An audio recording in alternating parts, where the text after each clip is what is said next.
Assalamualaikum adik-adik mahasiswa yang sedang melakukan penelitian. Saya sedang duduk di depan teras. Hari ini ingin menjelaskan sedikit tentang metode penelitian. Biasanya adik-adik sering bingung tentang metode penelitian yang ditanyakan oleh dosen penguji.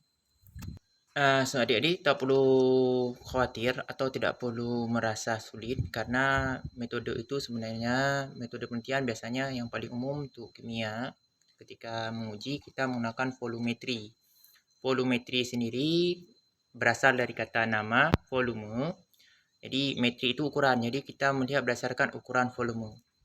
Nah, prinsipnya pembagian volumetri ada banyak. Prinsipnya semua adalah titrasi, yaitu arti titrasi itu kita memberikan tetesan untuk mendapatkan zat yang kita inginkan dengan memberikan zat ke dalam pelarut. Nah, volumetri ini sendiri terbagi ya.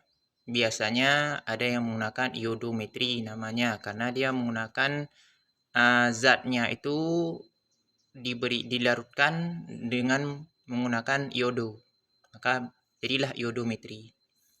Kalau argentometri dia menggunakan AgNO3 ya sebagai zat penitrannya, maka namanya menjadi argentometri. Kemudian kalau kita menggunakan kalium permanganat, maka berubah namanya menjadi permanganometri. Jadi sepintas lihat berdasarkan zat yang ditambahkan ke dalam pelarut, karena itu menjadi nama metode yang kalian gunakan nantinya. Jadi kalau misalnya ditanya metode apa yang kamu gunakan untuk menguji, ya perhatikan zat yang kamu masukkan ke dalam pelarut untuk mendapatkan zat yang kamu inginkan.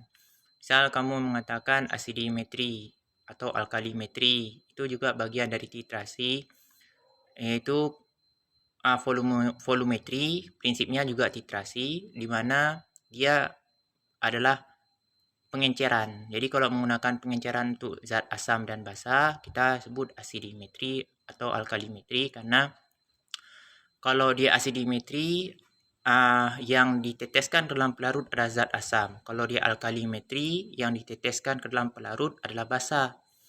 Bisa juga dia menjadi kalau asam kuat tambah basa kuat, dia akan menghasilkan garam dan air yang netral. Jadi itu juga bisa disebut sebagai asidi atau alkali. Tapi lebih sering disebut sebagai reaksi asam dan basa. Jadi demikian, semoga bermanfaat dan tidak bingung lagi menjawab tentang metode penelitian. Prinsipnya adalah titrasi. Apa itu titrasi? Sekali lagi, itu adalah memberikan tetesan zat ke dalam pelarut untuk mendapatkan senyawa yang kita kehendaki atau inginkan. Semoga bermanfaat. Selamat mengerjakan penelitian. Semoga sukses dan berhasil bisa menerapkan ilmunya di dunia nyata dan bermanfaat untuk lingkungan dan alam sekitar. Billahi taufiq wal hidayah. Assalamualaikum warahmatullahi wabarakatuh. Terima kasih.